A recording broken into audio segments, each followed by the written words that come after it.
नमः सिद्धेभ्यः शुद्धात्मने नमः। नमो जुणाणम। सभी को सादर शुद्धात्म वंदन। आज श्रावण शुक्ला चतुर्दशी का यह शुभ मंगल पावन दिवस है और प्रतिदिन प्रसारित होने वाले संदेश में से आज जो संदेश हमें प्राप्त हुआ है वह बहुत ही सुंदर संदेश अपने आत्म स्वरूप को संबोधन करने के लिए। क्यों? क्योंकि जब तक हम अपने आत्म स्वरूप को नहीं जानेंगे तब तक हमें अपने आत्मा की महिमा नहीं आएगी, और जब आत्मा की महिमा नहीं आएगी तो सम्यक्त की महिमा कैसे आएगी। तो इस प्रकार सम्यक दर्शन की क्या महिमा है उसे बताता हुआ आज का यह संदेश। तो चलिए पढ़ते हैं हम आज का यह संदेश। और आज चतुर्दशी का भी पावन दिवस है, शाश्वत पर्व। ऐसे शाश्वत पर्व के दिन अपनी आत्मा की आराधना विशेष रूप से करनी चाहिए। देखिए यहाँ संदेश में भी क्या लिखा है कि जो पुरुष सम्यक्त रूपी रत्न राशि से सहित है वे पुरुष धन धान्य वैभव से रहित होने पर भी वास्तव में वे वैभव सहित ही है, और जो पुरुष सम्यक्त से रहित हैं वे धनादिक सहित होने पर भी दरिद्र ही है। यह जो आज का संदेश है यह उपदेश सिद्धांत रत्नमाला के आधार से यहाँ पर लिया गया है। तो देखिए यहाँ पर क्या प्रेरणा दी गई हमें, सम्यक दर्शन की महिमा, कि सम्यक दर्शन के साथ आप कहीं पर भी चले जाओ, किसी भी गति में चले जाओ, चाहे आप नरक में जाओ, चाहे आप, क्योंकि वहाँ पर तो कितनी हीन दशा है, कुछ भी नहीं है, खाने को एक दाना नहीं, पीने को एक बूंद पानी नहीं, और भूख और प्यास कितनी लगती है, 3 लोक का अनाज खा ले। कहते हैं ना, 3 लोक को नाज जो खाए मिटे न भूख कड़ा न लहाय। इस प्रकार से वहाँ पर दुख है, और भूमि तो इतनी दुर्गंधित कि वचनों से कहा नहीं जा सकता। यानी नरक के दुख की वेदना वचनों से कही नहीं जा सकती। इतनी तीव्र वेदना किस कारण मिलेगी? क्योंकि सम्यक दर्शन नहीं प्राप्त किया, हमने अपने आत्मा को नहीं जाना, ये हमारा अपराध है, इसलिए वहाँ पर भी दुख है। अब सम्यक दर्शन ना जानकर यदि मंद कषाय से पुण्य की ही हमने महिमा की तो क्या होगा, स्वर्गाधिक गतियाँ प्राप्त हो जाएगी, लेकिन वहाँ पर भी तो दुख ही है। स्वर्गों में अभ्युदय सुख है, लेकिन फिर भी वहाँ पर दुख है। क्यों? क्योंकि सम्यक दर्शन के बिना जीव कहाँ तक जाएगा? भवनत्रिक में।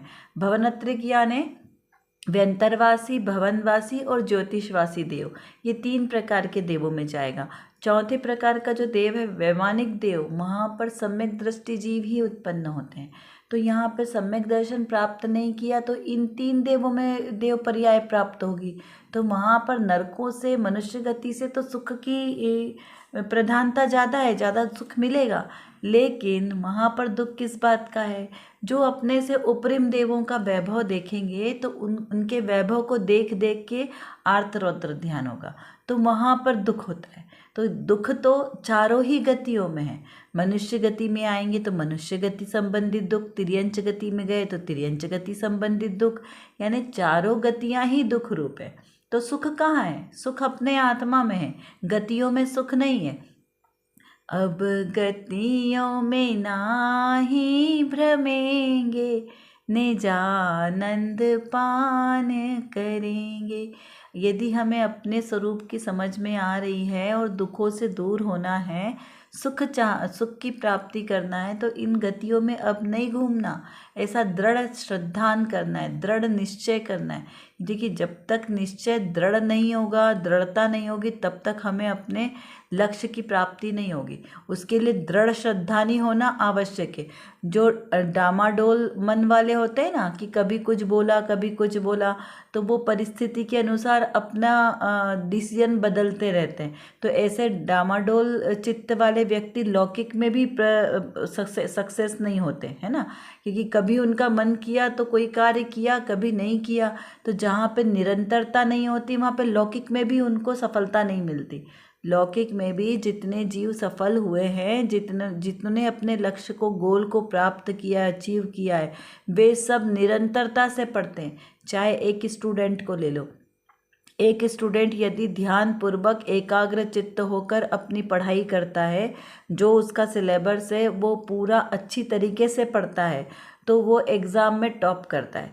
और जो कभी पढ़ता है कभी नहीं पढ़ता, आधा अधूरे मन से पढ़ता है, तो वो कभी टॉप नहीं करता, वो कुछ नंबरों से रह जाएगा, है ना। भले ही वो कितना भी इंटेलिजेंट हो, लेकिन वो परिपूर्ण नहीं हो पाता। तो इसका क्या अर्थ लगाना कि हर कार्य की सफलता के लिए आपको दृढ़ संकल्प होना आवश्यक है, निरंतरता आवश्यक है। आधा अधूरा कार्य से कोई लक्ष्य की प्राप्ति नहीं होती। तो फिर ये तो पारलौकिक बात है, तो यहाँ पर तो निरंतरता बहुत ही ज़्यादा आवश्यक है। सम्यक दर्शन के साथ दरिद्री होगा तो भी उसे वहाँ पर दुख नहीं होगा। क्यों? क्योंकि उसको अपने आत्मिक स्वभाव में अपार संतोष है। उसे पता है कि मेरे आत्मा में सुख है, ये पर द्रव्य पर वस्तुएं मुझे सुख दुख का कारण नहीं है। तो इसलिए वो तो कैसा है, वो हर गति में सुखी रहेगा। चाहे वो सम्यक दृष्टि जीव नरक गति में चला जाए, चाहे स्वर्ग में जाए, चाहे देव में जाए, चाहे नारकियों में जाए, वो हर गति में ही सुखी रहेगा। क्यों? क्योंकि उसको अपने स्वभाव की महिमा है, उसे अपने सम्यक दर्शन की महिमा है। इसलिए सम्यक दर्शन प्राप्त करने वाला जीव सर्वथा सुखी होता है। यहाँ कहा कि जो पुरुष सम्यक रत्नत्रय रूपी जो रत्न राशि से सहित है। देखिए, सम्यक दर्शन को रत्न राशि की उपमा दी, क्योंकि सम्यक दर्शन अकेला तो होता नहीं है। सम्यक दर्शन होगा तो उसके साथ में सम्यक ज्ञान भी होगा और आंशिक सम्यक चारित्र भी होगा, क्योंकि उसको आत्मानुभूति तो होगी ना, उस आनंद की अनुभूति। तो यहाँ पर तीनों की एकता आ जाएगी, तो वो जीव कैसा है, परिपूर्ण सुखी होगा और धन्य धान्य वैभव से रहित भी होगा, उसके पास कुछ नहीं होगा, लेकिन फिर भी उसे अपने आत्मा का जो आत्मिक वैभव का विचार आता है तो उससे वो हमेशा सुखी होगा। तो इसलिए पहले करने योग्य कार्य हमें क्या करना है, सम्यक दर्शन का बीज बोना है।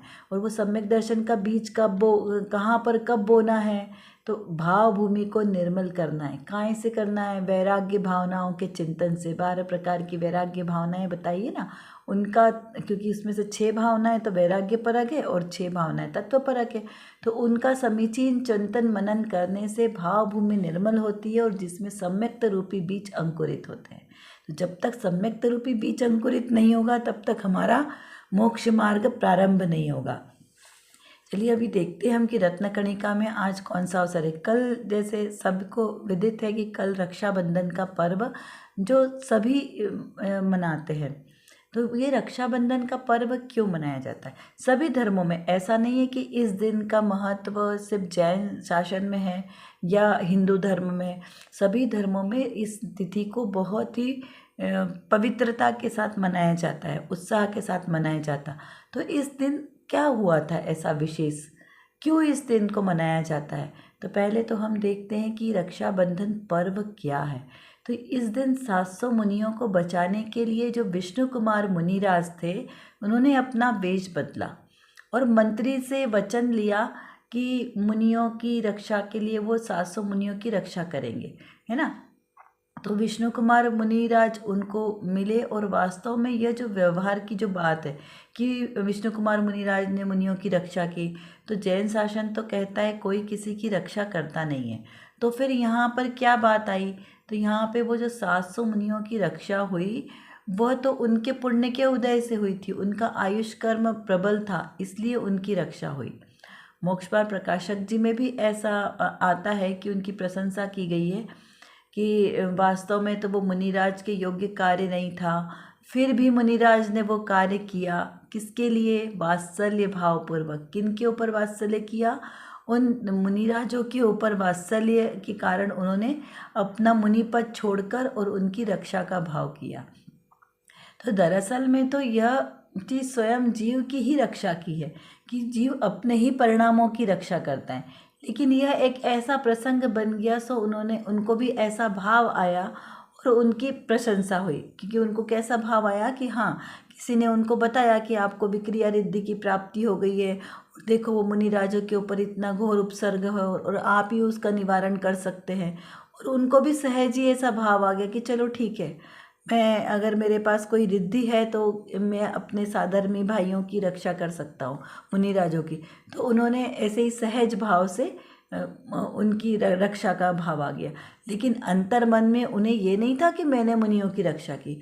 अंतर्मन उनका वैसा ही निर्मल था कि मुनि मन समान, मुनि राजों के समान जैसा चित्त निर्मल होता है वैसा ही निर्मल चित्त था, और उन्होंने सहज ही भाव से मुनियों की रक्षा की। अंतर में उनको कोई भाव नहीं था कि मैंने रक्षा का भाव किया, और ना ही वो मुनिराजों ने ऐसा भाव किया कि अरे ये मुनिराज ने हमारी रक्षा की, क्योंकि वे तो स्वयं जानते कि मेरा आत्मा ही मेरे लिए शरणभूत है, अन्य कोई मेरे लिए शरणभूत नहीं है। इस प्रकार दोनों ही ज्ञानी थे, तो दोनों को ही अंतर में कोई भाव में परिवर्तन नहीं हुआ। बाहर की क्रिया जो सहज प्रसंग बना उस अनुसार हो गई, क्योंकि वो भी क्या था, एक औदायिक भाव था, आया और चले गया। तो इस प्रकार यहाँ पर इसको, इस प्रसंग को समझना है कि वहाँ पर मुनिराज ने अपना वेश बदला और फिर वापस प्रायश्चित लिया, फिर से स्थितिकरण किया। तो इस प्रकार जो मुनिराज विष्णु कुमार मुनिराज का यह जो भाव हुआ वह उन पर रक्षा के भाव के लिए प्रसिद्ध हुआ, और हमारे को स्मरणीय रहा कि आज के दिन मुनियों की रक्षा हुई और उन पे उपसर्ग हुआ। तो हमने वहाँ पर क्या समझा, उससे क्या सीखा हमने कि बंधन में क्या, बंधन से रक्षा करना वही रक्षा बंधन है। यहाँ हमने उसी का उसको प्रतीक मान लिया कि बंधन से मुक्ति की, तो रक्षाबंधन का पर्व मनाया। तो ऐसा नहीं है। आत्मा से वात्सल्य वाले जो कर्म है वो कर्म का बंधन, वो बंधन नहीं बनते। आत्मा के वात्सल्य वाले जो कर्म नहीं बनते, और आत्मा की रक्षा के भाव में भी कर्म नहीं बनते, क्योंकि रक्षा किसकी हो रही है, रक्षा तो पर द्रव्य की हो रही है, उससे मेरी आत्मा का क्या प्रयोजन। तो आत्मा को आत्मा की ही रक्षा करे, कर्म बंधन से बचने का प्रयास करे, तो रक्षा बंधन हुआ। साधर्मियों की रक्षा प्राण देकर भी करना चाहिए, यह बात सत्य है कि करना चाहिए, लेकिन उसमें स्वयं को रक्षक बनने का भाव नहीं आना चाहिए। निरपेक्ष भाव से साधर्म की सेवा ही वात्सल्य है, क्योंकि वहाँ पर आपको किसी की अपेक्षा नहीं होना चाहिए कि मैंने इसकी रक्षा की तो मेरी प्रसिद्धि हो या मेरा कोई फायदा हो। बिना निरपेक्ष भाव से, निस्वार्थ भाव से, सहज भाव से आपसे रक्षा बन गई तो वो उत्कृष्ट है। मन में उसका अभिमान नहीं आना चाहिए। आत्मा की रक्षा करना वो रत्नंत्र से ही संभव है, क्योंकि आत्मा की रक्षा कैसे हो सकती है, सम्यक दर्शन ज्ञान चारित्र से आत्मा की रक्षा होगी। ये पर द्रव्यों से किसी के उपसर्ग को दूर करने से आत्मा की रक्षा नहीं हुई, वह तो शरीर की रक्षा हुई है ना। तो और वो शरीर का रक्षा होना नहीं होना वो भी हमारे आयुष कर्म पे निर्भर करता है, उसमें भी हमारी कुछ चलती नहीं है। इस प्रकार यहाँ पर अपने भावों को निर्मल करना है। तो विचार करें कि कैसे होगी रत्नत्रय से आत्मा की रक्षा। तो स्वयं अपने आत्मा से को कर्मों से अबंध अनुभव करें। कर्मों से मैं बंधा हुआ नहीं हूँ, इस प्रकार से अनुभव करने से स्वयं की रक्षा होती है। धर्म की रक्षा अर्थात धर्मात्मा की रक्षा।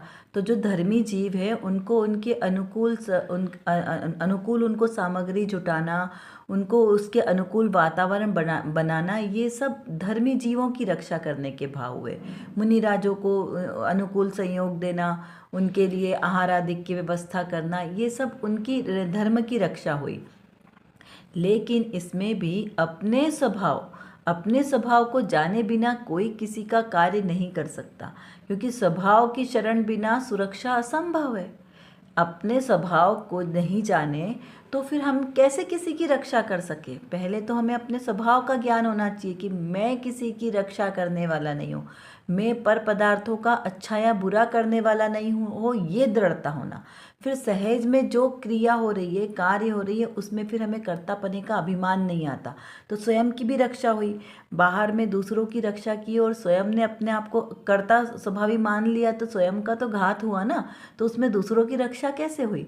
वो तो उसके पुण्य का उदय था, जो उसको अनुकूल सामग्री मिल गई, उसमें हमारा कुछ नहीं गया। तो इसलिए सबसे पहले अपने स्वभाव को समझना है कि मेरा स्वभाव कैसा है।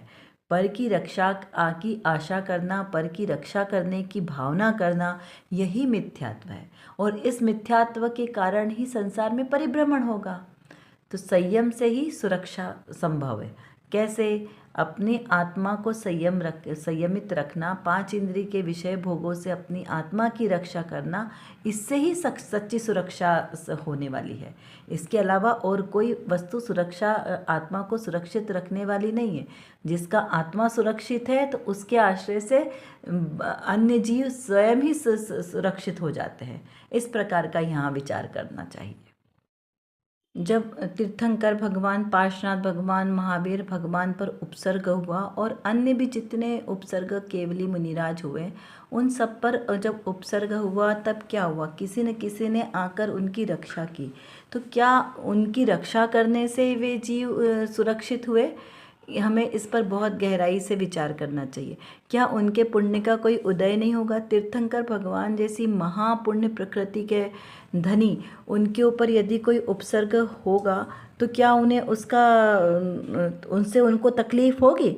नहीं होगी। क्यों? क्योंकि तीर्थंकर भगवान के उनका जो शरीर था उसके आसपास ऐसा आभा मंडल होता है जिस पर कोई उपसर्ग अधिक नहीं होते। ये तीर्थंकर भगवान का पुण्य का उदय है। अन्य जो मुनिराज हुए उनके ऊपर उपसर्ग हुआ, किसी ने उनके शरीर में रुई लपेट के उनको अग्नि में जला दिया, जैसे गुरुदत्त आदि मुनिराज। बहुत सारे ऐसे मुनिराज हैं जिनके ऊपर उपसर्ग हुआ। चिलाद पुत्र को चील बनकर एक देवी ने उनको बहुत यातनाएं दी। तो इस प्रकार से वो हुआ, लेकिन उनकी आत्मा को कोई नहीं छिन्न भिन्न कर सका। ये शरीर तो नश्वर है, कर्म जो हमने पूर्व में कर्म किए थे उसके अनुसार ही हमें फल मिलेगा। तो यहाँ पर जो 600 मुनिराजों की कथा है, इसके भी पूर्व भाव में देखें तो पूर्व भाव में उन्होंने भी क्या किया था, मांस, जिंदा जीवों को पकाकर उनका मांस भक्षण किया जब वो राजा थे। और ये 500 लोगों ने, उन 700-500 लोगों ने उनकी अनुमोदना की। तो उसके जब उन्होंने वो कर्म बांधा, उस कर्म के फल में आज उनके ऊपर उपसर्ग हुआ। तो वो तो कर्म अपना हिसाब किताब बराबर कर रहे हैं, इसमें किसी का कोई दोष नहीं। लेकिन यदि उस कर्म के फल में वे मुनिराज उसमें एकत्व करते तो कर्म का फल और ज़्यादा लगता। लेकिन वो सभी मुनिराजों ने क्या किया, अपनी आत्म साधना की। उन्होंने उपसर्गों में वो डिगे नहीं, उन्होंने ऐसा नहीं विचार किया कि कोई आकर उनका उपसर्ग दूर कर जाए। तो इस कारण उन्हें वो बंद नहीं हुआ और उनका जो पुण्य प्रकृतियों का उदय था वो सहज ही पुण्य प्रकृतियों का उदय होना हुआ और उपसर्गों का शांत होना हुआ। उधर विष्णु कुमार मुनिराज को ऐसा भाव आया कि वो उपसर्ग दूर कर दे, तो उनका उपसर्ग दूर करने का भाव हुआ और उनका पुण्य जागृत होने का भाव हुआ। तो इस प्रकार दोनों का निमित्त नैमित्तिक संबंध था, किसी ने किसी की रक्षा नहीं की। ये बात सिर्फ एक साधर्मी वात्सल्य के लिए प्रसिद्ध हुई। इसका ये अर्थ नहीं लगाना कि हमने किसी को एक सूत्र का धागा बांध दिया तो उससे हमारी रक्षा बंधन हो गया, तो उससे हमारी रक्षा हो गई और हमने पर्व मना लिया। असली में पर्व किस तरीके से मनाना चाहिए, क्यों मनाना चाहिए, कैसे मनाना चाहिए, इस बात पे बहुत ही गहराई से विचार करना चाहिए। क्योंकि कल ही रक्षाबंधन की वो तिथि का दिन है। कौन सी तिथि को आता है? श्रावण शुक्ल पूर्णिमा के दिन रक्षाबंधन पर्व को मनाया जाता है। तो ये रक्षाबंधन पर्व जैन धर्म में क्या इसका स्थान है और क्या उसका औचित्य है इस पर्व को मनाने का, इस पर विचार चिंतन करना। क्या रक्षाबंधन मनाने का वर्तमान स्वरूप जो हमें अभी आसपास दिखाई देता है वो जैन धर्म के अनुरूप है? क्या करते हैं उस दिन लोग? मात्र खाना पीना, मौज मस्ती करना। बहुत से बहुत ज़्यादा कोई धार्मिक है तो वो पूजा पाठ आदि कर लेंगे, विधान पूजन कर लेंगे। तो क्या यही रक्षाबंधन पर्व को मनाना है कि मिठाई पकवान आदि का बनाना? तो इसको मनाने से रक्षाबंधन पर्व की सार्थकता है या नहीं, इस पर हमें विचार चिंतन करना है। कहीं हम रक्षाबंधन मनाने के नाम पर मिथ्यात्व का पोषण तो नहीं कर रहे हैं, ग्रहित मिथ्यात्व का पोषण? या कहीं हम इस रक्षाबंधन को मनाने में मुनिराजों का जो रियल स्वरूप है, असली स्वरूप, उसका विस्मरण तो नहीं कर रहे हैं? इसका हमें बहुत सावधानी से विचार चिंतन करना चाहिए कि मुनियों का स्वरूप क्या है। मुनि अपनी आराधना से नहीं चिकते, वे किसी रिद्धियों के प्रलोभन में किसी की रक्षा का भाव आदि नहीं करते। वो एक अपवाद से एक घटना हुई, इससे सभी मुनियों को ऐसा नहीं लेना कि हमें इस प्रकार की रक्षा हम किसी की कर सकते। क्यों? क्योंकि सुरक्षित स्वभाव में रहना ही बंधन से बचने का एकमात्र उपाय है। यदि संसार के बंधन से बचना हो तो एकमात्र उपाय अपनी स्वभाव की आराधना करना है। विभाव से सुरक्षा ही सच्ची रक्षा बंधन है। जो धर्म रक्षा हित सामर्थ्य का छिपाना, अपनी सामर्थ्य को छिपाना वही पाप है, और उस पाप से बचना ही अपनी रक्षा है। तो हमें क्या करना है? पापों से दूर होकर अपनी आत्मा की रक्षा करना है, अपने स्वभाव की रक्षा करना है। हमारा स्वभाव सुरक्षित रहेगा तो सारे कर्मों के बंधन सहज ही छूट जाएंगे। तो पहले मेरे आत्मा को सुरक्षित करना है, इस प्रकार की हमें भावना करनी है और उसी का विचार चिंतन करना है। चलिए अब कुछ प्रश्नों के माध्यम से हम और चिंतन करते हैं कि उपसर्ग का कारण क्या था। कौन किसका रक्षक है? क्या कोई व्यक्ति किसी दूसरे व्यक्ति की रक्षा कर सकता है? इसका विचार कीजिए। यदि विष्णु कुमार मुनिराज स्वयं को रक्षक मानेंगे तो उसका क्या फल मिलेगा उन्हें? ज्ञानी और अज्ञानी की क्या विचारधारा है? इस प्रसंग में, रक्षाबंधन पर्व के प्रसंग में, दोनों की विचारधारा को हमें समीचीन रूप से उसका तुलनात्मक विश्लेषण करना पड़ेगा कि आत्मा की रक्षा तो रत्नंत्र से ही संयम है। मेरा आत्मा संयम से ही सुरक्षित रह सकता है। तो फिर इस विषय को किस तरीके से हमें समझना है, तो इसे हम अगली कक्षा में कल और विस्तार रूप से समझेंगे। अभी इतना ही चिंतन मनन करें। कर विचार तो पाम, हम जितना विचार करेंगे उतना ही हमारा विषय क्लियर होगा, क्योंकि हमारे पास समय की कमी है और जानना बहुत ज़्यादा है। और किसको जानना है? अपने ही ज्ञायक स्वभाव को जानना है। तो जब तक हम अपने इस ज्ञायक स्वभाव को नहीं जानेंगे तब तक हमारा कोई भी कार्य सिद्ध नहीं हो सकता। तो एकमात्र जो मेरे अंदर, मतलब मेरे आत्म स्वभाव में जो ज्ञान नाम का विशेष गुण है, इस गुण को एकमात्र अपने ज्ञायक स्वभाव को जानने में लगाएं तो निर्विकल्प दशा की प्राप्ति होगी। और इस निर्विकल्प दशा के ही आश्रय से हमें शाश्वत सुख की प्राप्ति होगी। तो वो शाश्वत सुख हमें प्राप्त हो, इसीलिए पुरुषार्थ करना आवश्यक है। उसके लिए व्यवहार से तो सच्चे वीतरागी देवशास्त्र गुरु का आश्रय लेना योग्य है, और निश्चय नय से मेरी निज शुद्धात्मा का आश्रय लेना ही सर्वश्रेष्ठ उपाय है। अभी के लिए बस इतना ही। विशेष चर्चा हम आगे की कक्षाओं में करेंगे। तब तक हम अपने आत्मस्वरूप को जानें, पहचानें और उसी में लीन रहें। इसी विशेष मंगल भावना के साथ आप सभी को सादर जय जिनेंद्र।